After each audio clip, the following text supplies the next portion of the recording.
প্রিয় দর্শক, আপনার ক্যারিয়ার অনুষ্ঠানে আপনাদের সবাইকে স্বাগত জানাচ্ছি। আজকে আমাদের পর্ব হচ্ছে লেবার মার্কেট, যেটাকে আমরা বলি জব মার্কেট।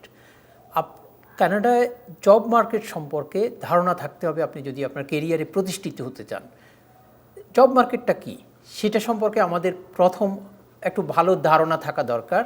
জব মার্কেটটা হচ্ছে যে কোন জবগুলো আসলে আপনি যে ক্যারিয়ারটা প্রতিষ্ঠা করতে চাচ্ছেন বা যে ধরনের জব চাচ্ছেন সেটা অনুযায়ী সেটার এখানকার লেবার মার্কেটটা কি, সেই জবটা কি অ্যাভেলেবল এখানে আছে, না সেই জবটার বেতন কেমন হবে, সে জবটা কোথায় আছে, কোন এরিয়াতে আছে। আপনারা জানেন যে কানাডা একটা বড় বিভিন্ন প্রদেশ নিয়ে কানাডা গঠিত। তো এক একটা প্রদেশে জব মার্কেটের অবস্থা একরকম।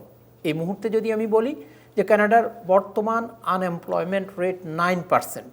যখন প্যান্ডামিক শুরু হলো, কোভিড-19 শুরু হলো, তখন কিন্তু এই জব লেবার মার্কেটটা কিন্তু আনএমপ্লয়মেন্ট রেট অনেক বেড়ে গিয়েছিল। তখন প্রায় 13% মতো ছিল জব বা আনএমপ্লয়মেন্ট রেট কানাডায়, সেটা কমে এখন 9% এসছে। তো এর আগে কিন্তু যখন প্যান্ডামিক শুরু হয় নাই তখন ছিল 5% সামথিং। এটা বিভিন্ন সময় বিভিন্ন রকম উঠানামা করে।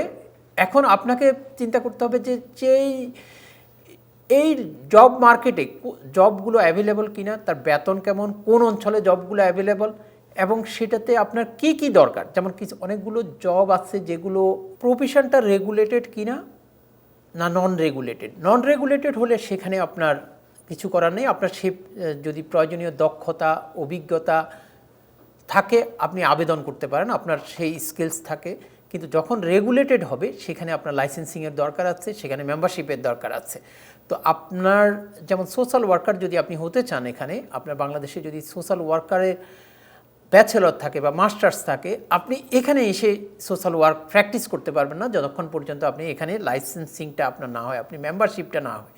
আপনার সে এডুকেশন দিয়েও আপনি মেম্বারশিপ পেতে পারেন, কিন্তু সেটা আপনার এখানে রেগুলেটেড যেখানে মেম্বারশিপটা হয় পেতে হয় সেই মেম্বারশিপটা আপনাকে নিতে হবে। একইভাবে পার্সোনাল সাপোর্ট ওয়ার্কারের কথা বলছিলাম, যে পার্সোনাল সাপোর্ট ওয়ার্কার বলেন, আর্লি চাইল্ডহুড এডুকেটর বলেন, এগুলো হচ্ছে রেগুলেটেড প্রফেশন।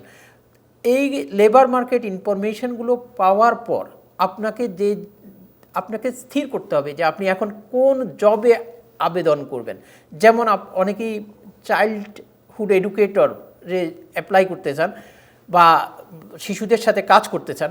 তো সেখানে যদি কাজ করতে হয়, আপনি এডুকেটর হতে চান, আপনাকে 2 বছরের একটা ডিপ্লোমা পাস করতে হবে এখানে, যে আপনার করার পর দেন আপনি এলিজিবল হবেন চাইল্ডহুড এডুকেটর হওয়ার জন্য। একইভাবে কিন্তু চাইল্ডহুড অ্যাসিস্ট্যান্ট যদি হতে চান সেটা কিন্তু রেগুলেটেড না। সেখানে আপনি চাইল্ডহুড অ্যাসিস্ট্যান্টের আপনার কিছু রিকোয়ারমেন্টস আছে, যেমন আপনার ফার্স্ট এড অ্যান্ড সিপিআর, অথবা আপনার কিছু ভ্যাকসিনেশন দরকার হয়, আপনার পুলিশ ক্লিয়ারেন্সের দরকার হয়। এই বিষয়গুলো এইগুলো যখন আপনার কাছে থাকবে তখন আপনি এই প্রফেশনে ইন করতে পারবেন। এখন আমরা আসি যে লেবার মার্কেট ইনফরমেশনটা আমরা কিছু জানলাম, আপনি এই সম্পর্কে বিস্তারিত কোথায় পাবেন। আপনি যদি গুগল করেন জব ব্যাংক, সেখানে আপনি জব ব্যাংকে কানাডার গভর্নমেন্টের সেই ওয়েবসাইট, সেই ওয়েবসাইটে যে আপনি লেবার মার্কেট ইনফরমেশনটা দেখতে পারবেন। সেখানে আপনি প্রত্যেকটা পদে স্যালারি কেমন, সেটা 3টা বিষয় থাকে, যেটা জব প্রসপেক্ট কি গুড, এটা এক্সিলেন্ট, ফেয়ার, কোনটা আপনি ডিসিশন নিতে পারবেন। এই প্রফেশনের জব প্রসপেক্টটা অন্টারিওতে এখন খুবই ভালো, কিন্তু সাসকাচুনে এটার প্রসপেক্টটা কম। তো এই ইনফরমেশনটা আপনি জব ব্যাংকে পাবেন, কেন জব ব্যাংকে ওরা সব সময় আপডেট রাখে। সেখানে আপনি কেরিয়ার প্রসপেক্টটাও দেখতে পারবেন যে কি রিকোয়ারমেন্টস আপনার এই পজিশনের জন্য দরকার, কি এডুকেশন দরকার, কি স্কিলস দরকার। প্রিয় দর্শক, আমরা আরেকটা বিষয় আপনাদের সাথে আলাপ করতে চাই, সেটা হচ্ছে আপনার এই যে লেবার মার্কেট ইনফরমেশনটা আপনারা দেখে নেবেন, সাথে সাথে আপনাদের চিন্তা করতে হবে যে কেরিয়ার প্ল্যানিংটা কানাডায় খুবই ইম্পর্ট্যান্ট। এই কারণে ইম্পর্ট্যান্ট যে আপনি যদি আপনার কোনো প্ল্যান না থাকে, আপনি কি করবেন, আপনি সেই অনুযায়ী আপনি অগ্রসর হতে পারবেন না। তো কেরিয়ার প্ল্যানিংটা কীভাবে করবেন, যখনই আপনি কানাডায় আসেন আপনার মাথায় চিন্তা থাকতে হবে যে আমি কি করব এখানে। বা আপনি যদি কানাডায় থাকেনও, এখানে আপনি অনেক দিন আছেন, এখন যদি আপনি কেরিয়ার প্ল্যান শুরু করেন, আপনাকে চিন্তা করতে হবে আপনি কি করবেন। যদি কেউ বলেন যে আমি একটা অফিস অফিসে ডেস্ক জব করব, সেটা কিন্তু আপনার কেরিয়ার প্ল্যান না। কারণ আপনার কেরিয়ার প্ল্যানটা হচ্ছে আপনাকে টু দ্য স্পেসিফিক হতে হবে। যেমন আপনি হতে চান যে আমি ব্যাংকে চাকরি করতে চাই, সেটাও নির্দিষ্ট করে বলতে হবে যে আমি ব্যাংকের টেলার হতে চাই, বা আমি ব্যাংকের একটা কমপ্লায়েন্সে চাকরি করতে চাই, ঠিক সেভাবে নির্দিষ্ট হতে হবে। বা আমি একটা নন প্রফিট অর্গানাইজেশনে অ্যাডমিনিস্ট্রেটিভ অ্যাসিস্ট্যান্ট হতে চাই। তো এটা হচ্ছে আপনার একটা কেরিয়ার প্ল্যান। আপনাকে চিন্তা করতে হবে আপনার এটার জন্য কী রিকোয়ারমেন্টস দরকার। আপনার কি সেই অনুযায়ী আপনার ল্যাঙ্গুয়েজ স্কিলস ঠিক আছে, আপনি কি এই পজিশনে যে পরিমাণ ইংরেজিতে দক্ষতা থাকা দরকার সেটা আপনার আছে। আপনাকে সেলফ অ্যাসেসমেন্ট করতে হবে। পাশাপাশি আপনি দেখবেন যে জব পোস্টিংগুলো যেগুলো অনলাইনে পাওয়া যায় বা বিভিন্নভাবে পাওয়া যায়, আপনি 8-10টা জব পোস্টিং কালেক্ট করবেন। কালেক্ট করে প্রত্যেকটা জব পোস্টিংয়ের রিকোয়ারমেন্টসগুলো আপনাকে পুঙ্খানুপুঙ্খভাবে আপনাকে যাচাই করে দেখতে হবে যে তারা কি চাচ্ছে, সেখানে রিকোয়ারমেন্টসগুলো কী কী, সেটা অনুযায়ী কোনটা আপনাকে মাস্ট হ্যাভ হতে হবে, যে আপনার থাকতে হবে। যদি কখনো কোনো একটা পজিশনে বলে যে আপনার ড্রাইভিং লাইসেন্স থাকতে হবে অবশ্যই, তাহলে আপনার সেটা থাকতেই হবে আবেদন করার আগে। একইভাবে আপনার অন্য অন্য বিষয় যেগুলো, সেগুলো আপনি আস্তে আস্তে জব পোস্টিংগুলো দেখে আপনি যাচাই বাছাই করে নেবেন। করার পর আপনি সিদ্ধান্ত নেবেন ঠিক আছে আমি এই কেরিয়ারটা পছন্দ করতে চাই, এবং সেটা অবশ্যই হতে হবে আপনার স্কিলস, আপনার ইন্টারেস্ট অনুযায়ী। আপনারা জেনে অবাক হতে পারেন যে অনেক প্রফেশনে অনেক লোক কাজ করে 10 বছর 20 বছর, কিন্তু তিনি আসলে এই প্রফেশনটা পছন্দ করেন না, কিন্তু উনি হয়তো জীবিকার তাগিদে সেই প্রফেশনে কাজ করছেন। যেমন আমার পরিচিত অনেকেই আছেন, বলছেন যে আমি ব্যাংকে কাজ করি, আসলে আমি এই প্রফেশনটা পছন্দ করি না, আমি পছন্দ করি স্পোর্টস, আমি পছন্দ করি কমিউনিটি ওয়ার্ক।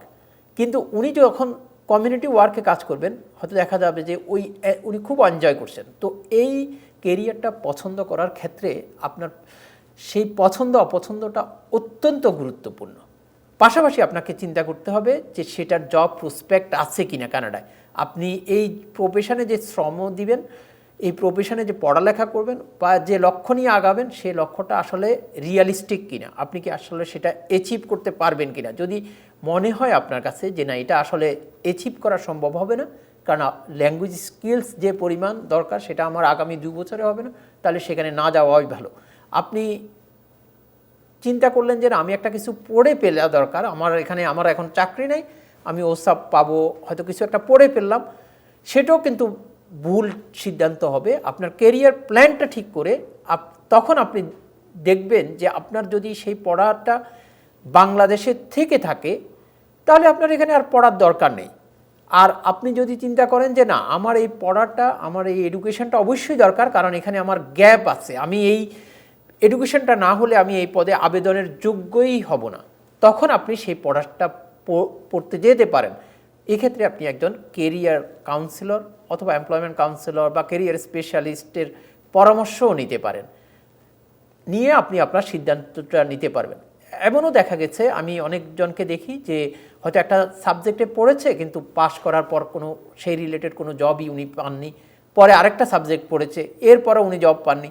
তো এই যে পড়ায় অনেক সময় যায়, পরিশ্রম হয়, অর্থ যায়, তো এই বিষয়গুলোকে অ্যাভয়েড করার জন্য আপনার কেরিয়ার প্ল্যানটা সুনির্দিষ্টভাবে ঠিক করতে হবে। কেরিয়ার প্ল্যানটা যদি আমরা ঠিক করতে না পারি, তাহলে আমরা জবের ক্ষেত্রে সাকসেসফুল হব না। যেমন আমরা বলে থাকি যে আমাদের যখন লক্ষ্য ছিল যে কানাডায় আসব, আমরা কানাডায় আসতে পেরেছি, আমরা অস্ট্রেলিয়াতে যাইনি, আমরা আমেরিকাতে যাইনি।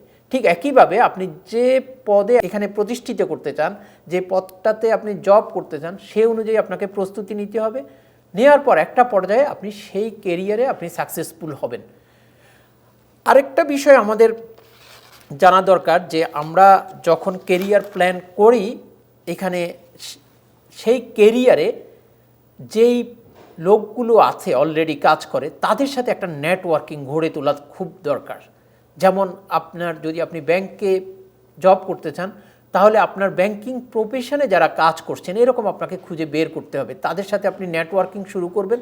করার পর আপনি তাদেরকে হয়তো একজনকে মেন্টর হিসাবে ধরে নিতে পারেন, তার কাছে জানতে চাইতে পারেন যে এখানে আসলে কিভাবে ব্যাংকে জব পাওয়া যায়, সেখানে কী ধরনের সুযোগ সুবিধা আছে, স্যালারি কী রকম হতে পারে, পদগুলো কী রকম হতে পারে, কাজগুলো কী রকম হতে পারে। এই জন্য আপনি একজন মেন্টর যদি খুঁজে পান, সেটা আপনার জন্য জব পাওয়ার ক্ষেত্রে আরও বেশি সহায়ক হবে।